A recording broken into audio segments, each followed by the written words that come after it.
Welcome to Speed Talk Live, which isn't really live, but is a poorly produced podcast featuring me and my big mouth rattling off, sometimes incoherently, about racing and sometimes featuring what we hope are interesting guests. I'm Greg Engel. Let's get this party started. Hey everybody, welcome to another edition of Speed Talk Live. I'm Greg Engel. Glad to have you. We're now spreading out across the universe. We're on YouTube. We're on Spotify. We're on the Google podcast platform and other platforms coming soon. So thanks for helping us grow this unsponsored podcast. And let me put emphasis on unsponsored, which means I need a sponsor. Hello. But we're glad to have you. Let's talk about what we're going to talk about this week. And we'll get started with talking about coming out of Richmond and the NASCAR Hall of Fame. So the 2024 NASCAR Hall of Fame class was announced last week. It was Jimmy Johnson, Chad Knaus, Donnie Allison, and Janet Guthrie as the landmark recipient. Now, it was kind of a no-brainer that Jimmy Johnson and Chad Knaus were going to go in on the first ballot. I mean, after all, the guys have set many records, tying with Dale Earnhardt and Richard Petty. I mean, come on. There shouldn't have been any controversy over that, but yet there was. That's because the votes for Johnson and Knaus were not unanimous. I think it was 3 or 4 people actually didn't vote for him. And there was a big uproar. Who are they? They should be fired. They should be sent away from the media. Well, guess what? First off, it's not just media that makes this up. There's also people from the industry and other outsiders, or not outside the media is what I mean. And at the end of the day, folks, that's not how democracy works. Boys and girls, unless it's something that's going to do with a vote about giving $1 million to everyone, there'll always be somebody voting against it. Get over it. It's fine. The bottom line is they'll put the jackets on come January and then being inducted into the Hall of Fame. Get over it. Let's move on. Speaking of moving on, we went to Michigan, but Saturday, before the racing even started, before the cars were on track, Legacy Motor Club announced they were suspending Noah Gragson. Gragson soon apologized right after NASCAR said they were not only suspending him, but they were doing so indefinitely. And the reason was a couple months before, he had liked a meme on Instagram that made light of George Floyd, who, as we know, his death at the hands of Minneapolis police in 2020 drew widespread outrage, rightfully so, and started a movement in this country for racial reckoning. And I am totally on board with that. Now, the problem was that when you're a high-profile athlete, whether you're, a pro football player or a baseball player or a NASCAR driver, you have to be held to a certain standard. Not because you can't be who you are, but because you have sponsors to answer to.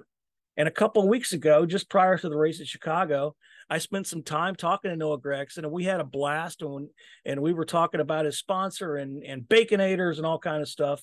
So I hate to see it for the kid, but let's face it, there are certain things you can't do as a NASCAR driver, and certainly one of those is what he did in liking a controversial meme. So I reached out to the team when they announced the suspension and asked them, because they announced Mike Rockenfeller as taking over the car for this Saturday or this Sunday at Indy, the road course, and the following weekend at Watkins Glen. Certainly, here's Mike Rockenfeller, a 2-time 24-hour Le Mans winner. Great guy. Sure, deserve it. Bring him. But I asked the team, because there were reports out specifically from the Athletic, I'll tell you, who said that the team was going to part ways with Gragson. And I reached out to the team and they said, well, we're not really at that point. We're still talking to representatives. All we're doing is announcing the driver that's going to replace him for the next 2 races, and then we'll worry about that beyond that. Okay, so life goes on. Thursday, Gragson released a statement that said, I've asked Legacy Motor Club to release me from my contract so that I can take time to work through the NASCAR reinstatement process. So bottom line is Gragson is out at Legacy Motor Club. Who are they going to have in there beyond Rockefeller for the next two races? Who knows? They had Josh Berry in there for Michigan, and poor Josh wrecked out on Sunday, lost a tire, so he really didn't get a chance to show what he's got. But they're going to need to come up with somebody beyond the next two races, and it's unfortunate because I think Gragson has a talent to be in the Cup Series, and I think he's got an opportunity there. I just don't think the chemistry's right, and we've had other drivers like that. That they've been with the team and the performance isn't up to what they could do and what they could show for various reasons. And I think part of that's with the trouble with Gragson. He struggled in his first full season at the Cup level while competing for NASCAR Rookie of the Year. He did win 8 races in 2022 in the NASCAR Xfinity Series, but that was with another team. This season at Legacy, his best finish is 12th at Atlanta in the spring race. Of the remaining 21 races, he's not finished outside the top 20 and has an average finish of 28.2. So it's probably a thing of chemistry. And with Legacy moving to Toyota next year, which was shocking and wasn't shocking. Jimmy Johnson said they feel like they're going to get more support over there, and I believe him. But Johnson raced for Chevy for his entire career, so it was a little shocked when they announced earlier this year that they're going to move. But I think it's for the right reasons.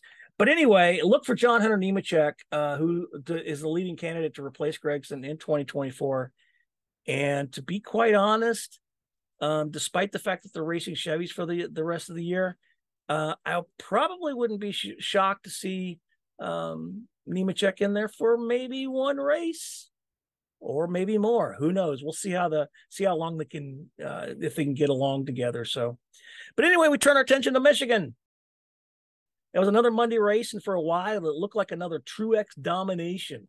It seems like when these weather delayed races get to Monday, it's always Truex, and for a time he looked like he was good enough to do it, but it was ended up in the end Chris Buescher winning his 3rd career race and his 2nd consecutive race. And it was pointed out that more than half of his career wins have been consecutive. I don't like your statistic. But, I think that if you think back just where RFK is right now, if you think back to where RFK was in the last time that the last time we got to be up here together was Xfinity days in 2015, right? And to be able to take the last couple of years and continuously work to build RFK back to that heyday, and to keep working and getting after it, and so much has gone into that, so much that is completely over my head, so much effort back at the shop. It's neat to see so many new faces during the celebration that we had last week. Every bit of a dozen, maybe 18 people raised their hand when Jack asked whose first Cup win that Richmond was. So that's awesome to see that, but then also to see the people that have been around for 25, 30 years, to see the people that when I was allowed to work in the shop and be in there, see the people that were in the fab shop or in Fit Fab or the carb shop, and just see the people worked alongside and see the excitement back on their faces. I mean, it's certainly good timing. It's certainly just a testament of all the work that's gone into the next gen car. All the work that's gone into just continuously developing it. It's making my job a lot easier to go out here and win these races. And I just think that it's good timing when we look at where we're at in the season. Sure would have loved to have won at Daytona and said that you felt like you were pretty much locked in, but we've been fast at a lot of places and haven't quite been able to grab that trophy. But to grab the last 2 weeks now, that's certainly very good timing as we head into playoffs here in just a few short weeks. Team owner Brad Keselowski, team co-owner Brad Keselowski, finished 4th a week after finishing 6th at Richmond, showing that Roush may once again be a team that can run with the big dogs.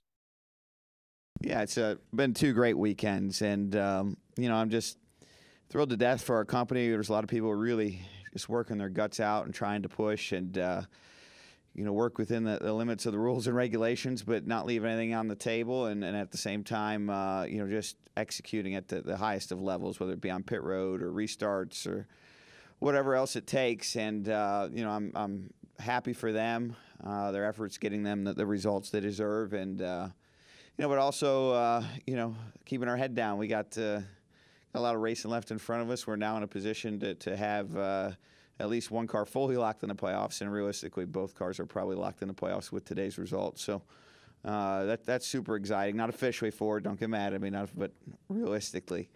So we're pumped for the way this weekend played out. This was not a track that I thought we would come to and have a significant level of success given what we've seen throughout the rest of the year. But the team did a great job adjusting on both cars and making them faster. And at the end of the race, my car was just a rocket. I think we went from 10, 11 seconds back from the lead to 4 or 5 there by the end of the race. And I was hoping we could have another 20 or 30 more laps because I think I could have got all the way to the front. But the team did a great job across all aspects, and we're getting those results. So thrilled for Chris, thrilled for our team, and just a big weekend for us overall. Big 2 weekends. On the other hand, the news wasn't good for Chase Elliott at Michigan. As you know, he missed 7 races, and he crashed out Sunday and will need to win one of the next 3 races if he hopes to make an appearance in this year's playoffs. Speaking of the Indianapolis road course, this week there's another group of foreign superstars racing Sunday, led by Chicago winner Shane Van Gissenbergen. I'll just call him SVG from now on, and his fellow supercars pal, Brody Kostecki. Jenson Button, and in Gregson's seat, 2-time Le Mans winner Mike Rockenfeller, as mentioned, but making his NASCAR debut is one of my favorite racers in the whole world, Kamui Kobayashi. Kamui started kart racing in Japan, which led to a spot in Toyota's Young Drivers program. He eventually moved to Europe and transitioned to Formula One with Toyota, where he raced in Formula One from 2009 to 2014. Since then, he's raced Formula E, IMSA, and is currently driver and team principal with Toyota Gazoo Racing in the World Endurance Championship, where, by the way, he has 2 titles. I got to talk to Kamui. I had a blast. Here's the raw, unedited, in-your-face interview with Kamui Kobayashi. I'm a big fan. I got to say, normally, I cover NASCAR, so I have to be unbiased because, journalists, so I cheer for the stories, not for the drivers. Not the same when it comes to you, Mr. Kobayashi, because I have been a huge fan of yours for years because I don't cover the WEC. I don't cover Formula One, so I can cheer for you. So it's been great, to watch your career as you progressed because you were in the WEC. You started out in the Toyota Young Drivers program. You got a long career in motorsports, but now all of a sudden, all these accomplishments you got: 2 WEC titles, a win in the 24 Hours of Le Mans. You've raced in Formula One, and now you're coming to NASCAR. To say I was fired up is an understatement, my friend. But I got to know, and I got to ask, how did all this start in that, coming to NASCAR? Did Toyota approach you? Tell me the origin story. Well, I've been asking to Isaka-san so many times of this opportunity. He never gave me the opportunity. He said, yeah, we try. She only gave me 10 minutes. And then, finally, we have some opportunity, a part of, the Toyota for opportunity in NASCAR. And I say, well, as a Toyota family, he prefer to drive in Toyota team. Yes, if you offer me, yes, I will do it. And I give to Isaka-san, it's only 10 minutes to decide yes or not.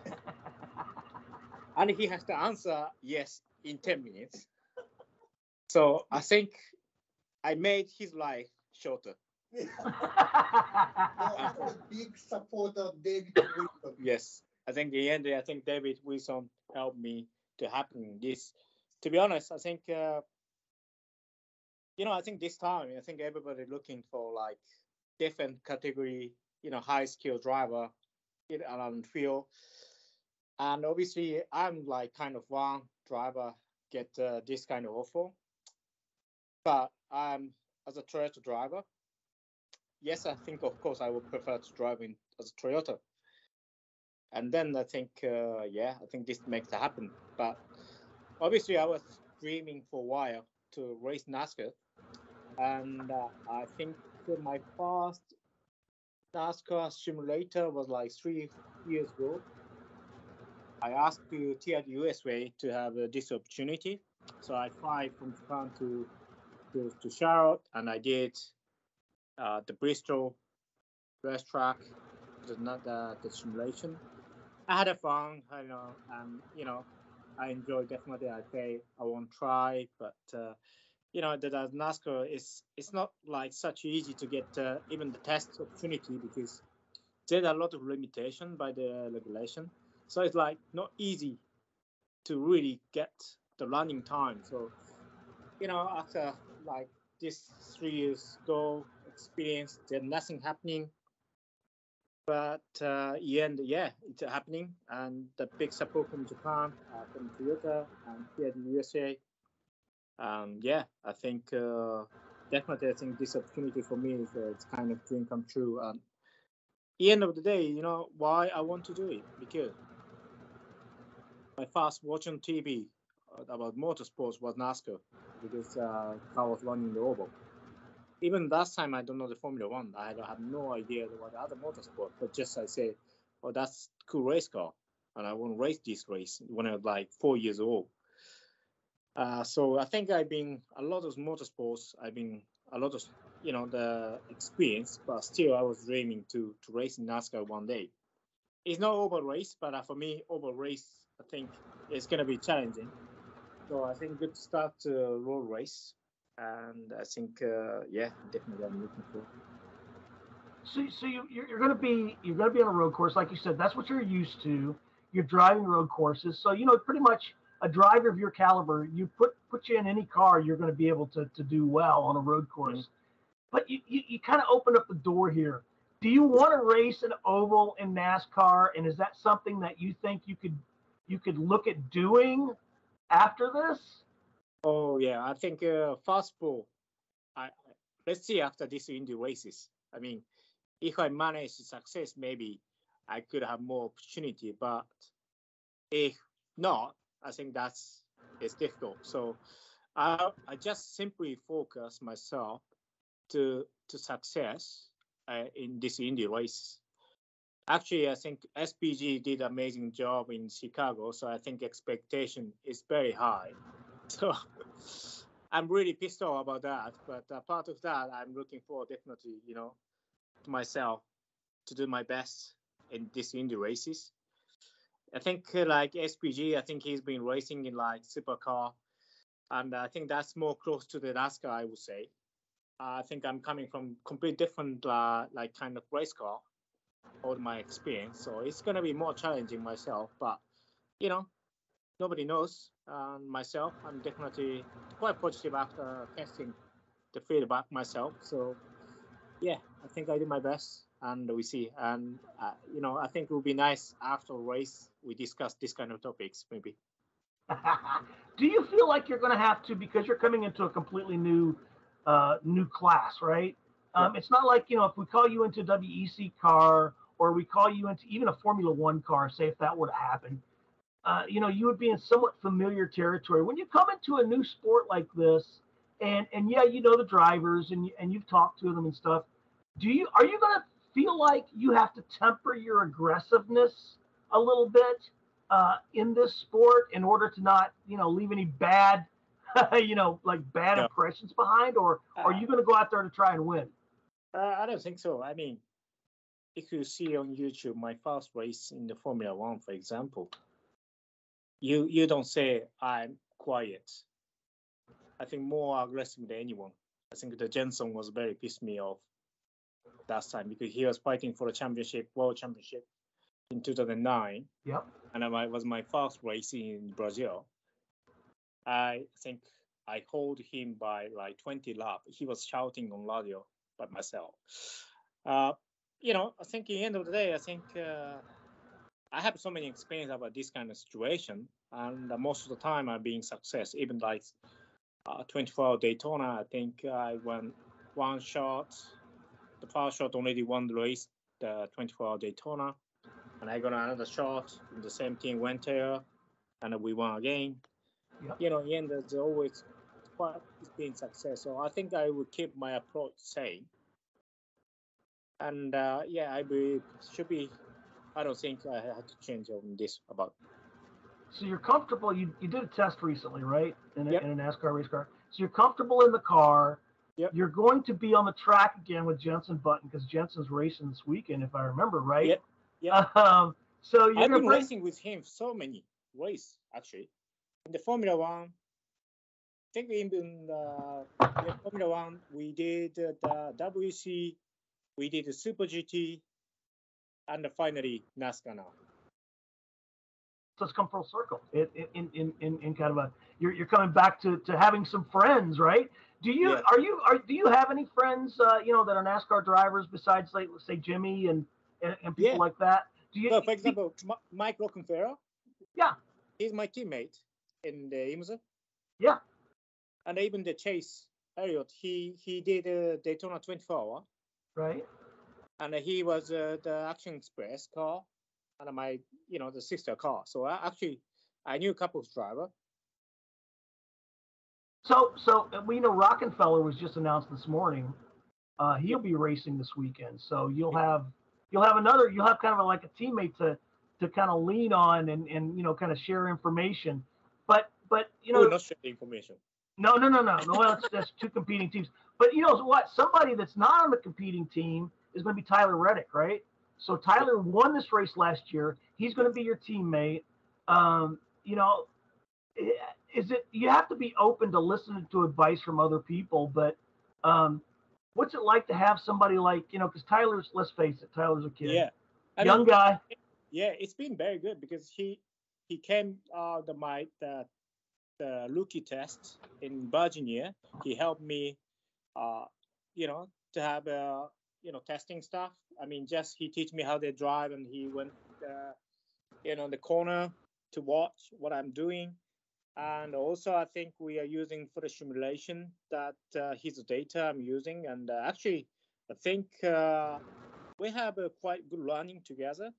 Even after Chicago race, I've been joining this race week all the week, and then I think after the post-race debrief, I joined in the 2311 team, and I think I'm chatting with him. It's quite many things, detail, and actually I think we work pretty well.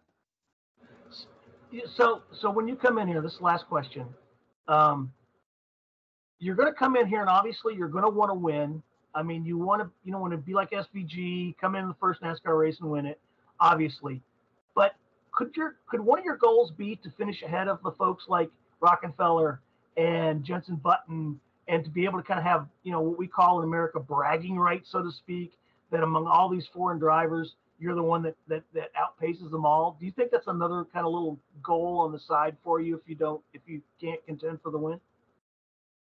Well, I think that's the minimum job, to be honest. Listen, my friend, I enjoyed talking to you. Seriously, huge fan. I was so fired up to hear the news, and I wish you the best and of while luck. Kobayashi hopes to do well this weekend, he's certainly got a lot of eyes on him. I know I'll be watching him, but he's also got the attention of one SVG. Hey, man, we welcome Shane. Welcome back, I should say. And we all do know your name now. We just can't pronounce it very well, so apologize for that. But listen, you were talking about the world-class drivers and the fact, you've raced against Jenson Button. We got Kobayashi there this weekend. But you've raced against Jenson at Chicago, and you beat him. So, but now you're going to be racing. I mean, when you look at Kobayashi this weekend, he's a world-class driver for sure. He's won 2 WEC titles. He's raced in Formula One, and he's going to be there. what's it going to be like to race against him? And does that really kind of increase the already massive pressure you must feel to have somebody like Kobayashi out there? No, I think it just adds to it. Yeah, it's just more quality in the field, and the road course guys. I was around at Chicago up the front with Christopher Bell and Tyler Reddick. I think Kyle at first in the wet. Like the guys in the series here, they know what they're doing, and we don't race very much in the wet in Australia, but we surely race in it more than they do here.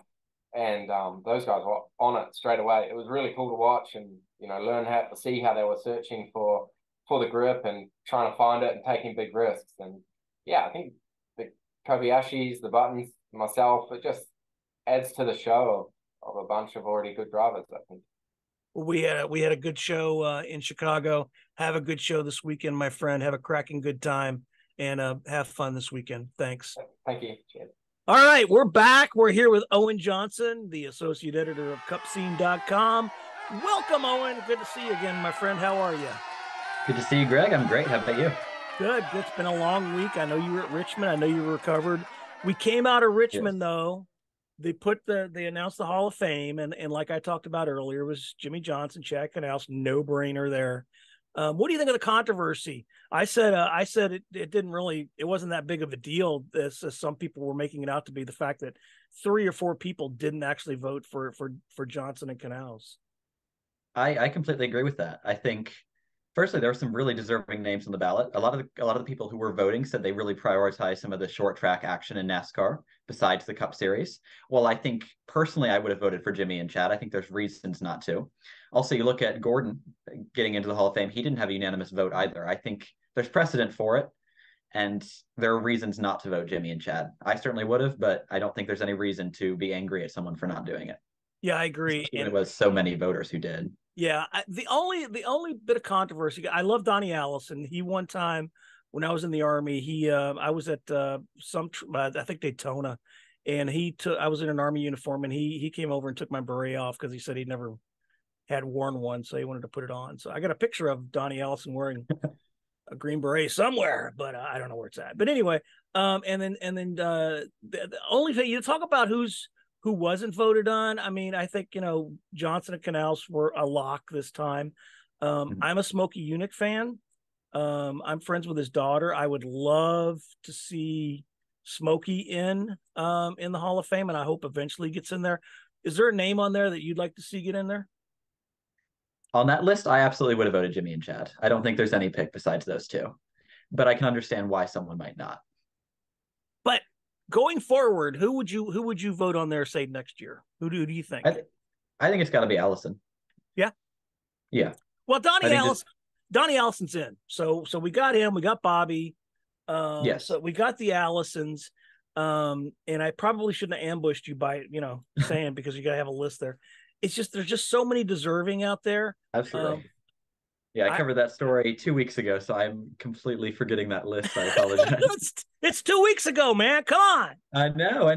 That's forever ago. That's what, 2 races ago. That was coming out of Richmond too. And I know for a fact that from experience coming home from a race, you just got to take a couple days to chill out. I'll tell you something that I didn't mention that we can talk about is SRX, because you've been knee deep in SRX, and absolutely. I've been watching some of the press conferences, and there you are front and center. Tell me about the SRX series and what you think so far, and how do you like it? I've been really enjoying that. I think it's some really good Thursday night action, which is, you don't really get much NASCAR on the weeknights. So it really, especially in the summer, get some new faces, new races, shorter races, which is great. I know my dad is not a big fan of NASCAR for the length of the races. It gets him in front of the TV watching the whole race. He really enjoys it. And I hear from a lot of people that it's a really approachable kind of racing series to get a little bit of racing action without the ordeal of watching a whole NASCAR race. And for me, as someone who likes the whole NASCAR race, you still get incredible racing from some absolute legends of the sport. And I know you've talked to some of them, and it's been great. Your coverage has been great. But, thank you. The other thing that happened coming into Michigan was Noah Gragson. I know Saturday I was sitting around. I was on the Auto Week desk. minding my own business, and all of a sudden the rug got pulled out, and there was Noah getting suspended. Nobody really knew why for a little while. And I saw, and I think it's a good reason, because I don't think you ever want to make fun of somebody who was killed in the way George Floyd was. But I'm curious to see your take on it, because he liked a meme. Do you think that was enough to suspend Gregson? I think given what we've seen with NASCAR, I think it follows what they're going for. I think they're really trying to promote social justice more than really any other sport, which I think is really good for NASCAR. It's helping their image, I think, especially as they're trying to grow a new fan base. They need to be doing that given kind of the reputation they kind of have. So I think it's definitely helping NASCAR's image, and it follows some of what they've done. Hamlin had to go into sensitivity training for his meme about that was allegedly derogatory towards Kyle Larson. That was a little bit more debatable, but I think Noah Gregson's is definitely clear cut. I think Legacy made the decision that just didn't align with their sponsors, didn't align with their team values, and I think as an athlete, that's just what Noah Gregson has to take into account. And I think you're right about the sponsors. I mean, the sponsors still pay the bills, and they're the ones that, at the end of the day, and and we talked a couple of weeks ago, because I interviewed him with the Wendy's thing, and we had a blast with the Baconators, and he had a bacon shirt on walking around Chicago. So, I think because his performance hasn't been up to what I think he's capable of, and I think it's the chemistry with the team. I think you put him with the right team. I mean, look at Kyle Larson. Kyle Larson sat out half a year, and I mean, came back as a firestorm. And I'm not saying that it's, we're going to see that with Gregson, but I do see that if he gets the right opportunity in the future, I think he'll be back. And I certainly hope so. And he'll be somebody that you'll be covering for a long time, because, he's what, 25. So, he's older than you. Not much. Yeah, but, so you got, so hopefully he's somebody that we're going to see a while. And I think he's just going to sit out for a while and get his head on straight and get his ears buzzed and get back in it. So I'm hoping. Well, he's no Kyle Larson, but he definitely was really good in the Xfinity series. I think he has the potential. I've been looking at the kind of silly season, the NASCAR rumors in the garage. I see a spot in the 31 for him, I think, given Legacy's moving to Chevy, or Legacy's moving from Chevy to Toyota. He's a longtime Chevy driver. I think he has a spot in the Chevy team that is calling racing, especially that they've gotten rid of Justin Haley. I don't know if that's where he's going to end up, but I think that's probably his best shot right now, at least. That's a wise insight, man. I never thought of that. We're going into Michigan. We came out of Michigan, though, and something that you probably aren't used to, because you've came in the sport, kind of recently. And that's seeing a Roush team that's dominant. But the last 2 weekends, Boucher won, and there was Brad 6th at Richmond and 4th at Michigan. And I'm thinking this team is, if they get both cars into the playoffs, they may be the surprise of the playoffs, because I think they're getting hot at the right time. Absolutely. Yeah, I think a big question I've seen posed to Brad a couple times. He doesn't want to answer it, but I think the answer is pretty clear. They're the hottest Ford team right now. They're in the right direction. Ford struggled a lot this year. On pretty much every track out of the super speedways. They were not competitive. And finally, Ford's competitive, and it's RFK who's leading it. I think RFK is the team to watch out for. Ford, even last year with Logano, Ford really didn't turn it on until the playoffs. Ford's turning it on right about the playoffs again, and it's RFK to watch. I'm not familiar with Roush up front, but I'm good. I'm glad to see it.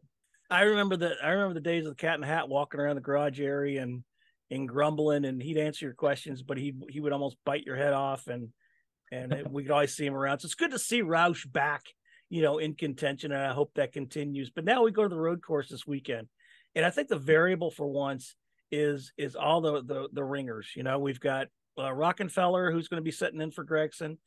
We've got Shane there, Kadetsky, whatever the heck his name is.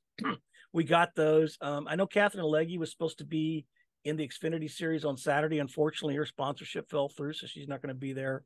And I thought that was kind of odd, because the sponsorship is actually it had to do with the writer's strike, which I'm totally on board with, all behind.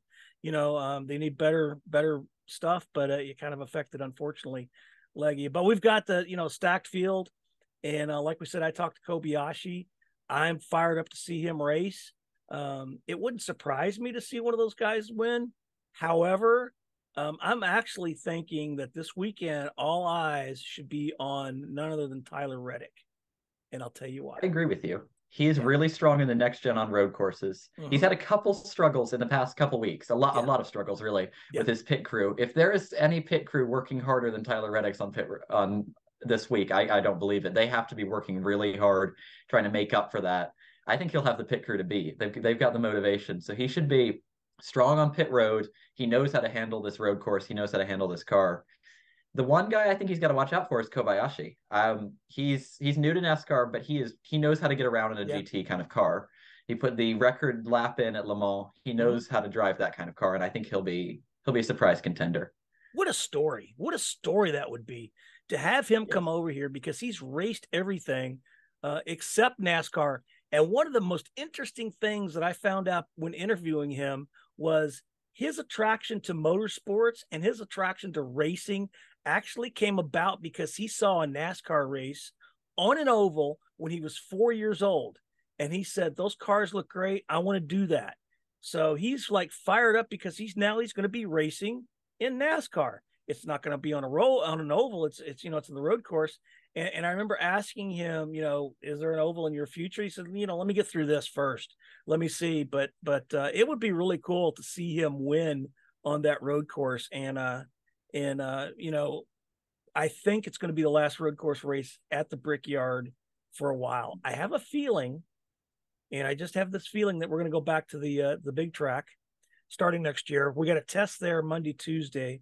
There's 3 or 4 drivers that are testing cars. I know Chase Briscoe, I talked to him this week. He's fired up about that just because he's an Indiana driver. He works for Tony Stewart, who's his hero. And while he's raced at the Brickyard, he's only done it on the road course.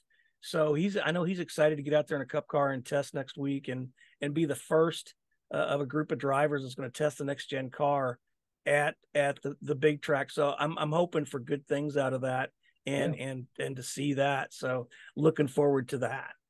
I can say from Richmond, if a couple drivers are to be believed, I think it was Denny Hamlin, Chase Elliott in that group, we're definitely going back to the oval. So some drivers are enthusiastic about that. I personally am. I always like the racing on the oval.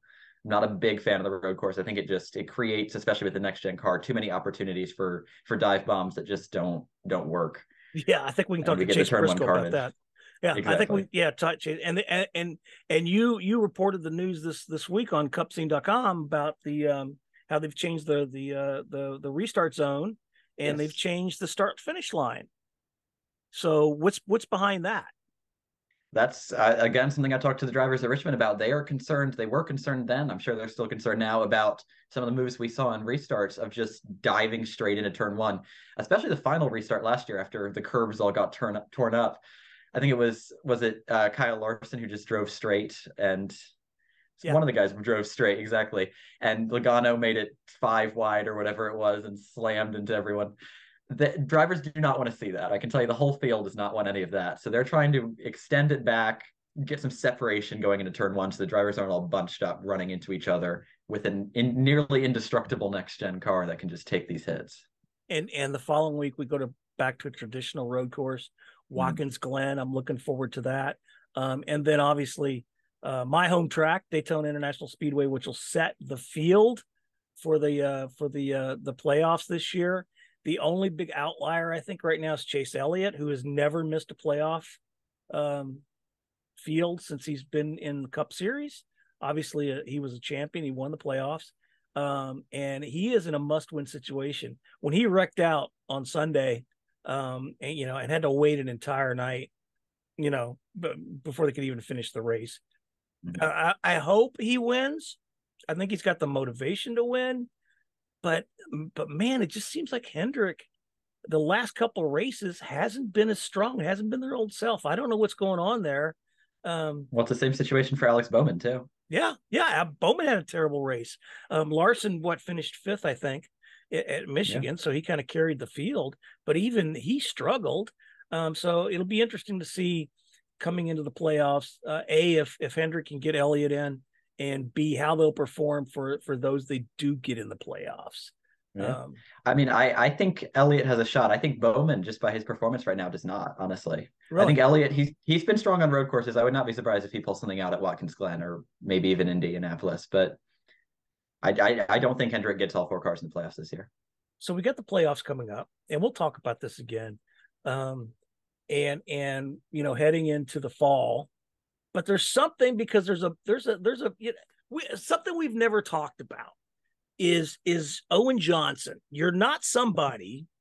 I mean, I came in, I was military, but I worked at newspapers and stuff. You're going to England. When is it? October? Late September. Late September to go to law school. Yes. And I am so proud of you, kid. You are you've gotten the experience of doing this, and you've been to races, you hit the ground running. I know I've had people work for this site that I wouldn't turn loose at a track. You have done amazing. Hopefully we can get to a race before you leave. But how do you think this will fit into your future? Or are you just kind of playing it, 1 week at a time, one month at a time?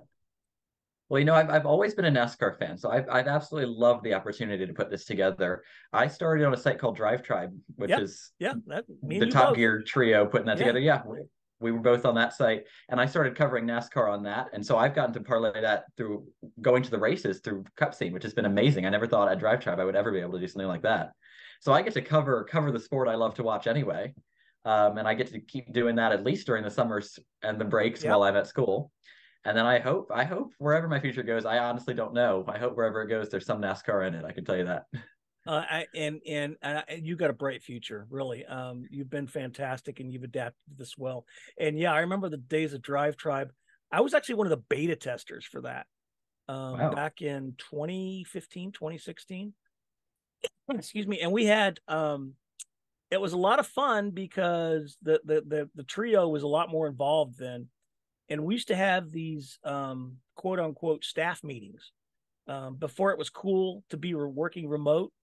And the first staff meeting we had, there was, I think, 40 of us. There was 10 people in the office and the boys, and they couldn't get an internet connection for some reason. So I remember Jeremy Clarkson standing up and saying, we're on hold for 30 minutes. We'll be back to you. Come back in 30 minutes. Came back in 30 minutes. They were at a pub. And that's, that's how it was. So it was really cool. And in Drive Tribe, I hated to see that go, but that's business. I'll tell you this, Cup Scene's been around since 1996. So we don't have to worry about that place going anywhere. So anyway, my friend, I appreciate your time. Appreciate you. Thank you. I appreciate all your hard work and all your insight. It's been fantastic. You got an SRX race. We're doing this on Thursday, so you got an SRX race to get ready for. So I'm sure Dad's probably got some popcorn.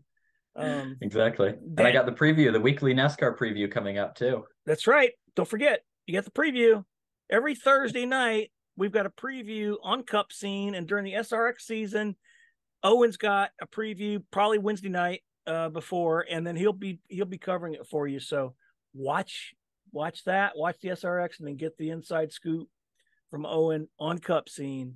My friend, I appreciate it. Thank you so much. We'll talk to you soon, because you got to cover the truck race Friday at IRP. We got that. Yes, and then we got with Van Gisbergen in that. Yeah, I'm glad you can pronounce his name. I told him this week I can't pronounce his name. So anyway, I appreciate it, and thanks, and we'll talk to you again soon. Well, that's all I got.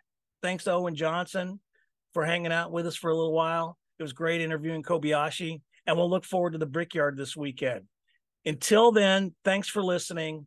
If you're a sponsor, call me, but we appreciate your support. Visit cupscene.com for all the latest NASCAR news and on all the happenings. Thanks again for listening. We'll see you next time. See ya.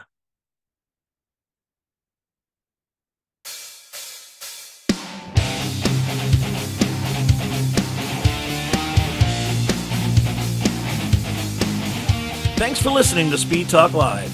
For questions, or just to tell us how bad our production is, or to leave other feedback, leave us a comment below. For all the latest NASCAR news, visit www.cupscene.com. Until next time, peace out, and let's go racing.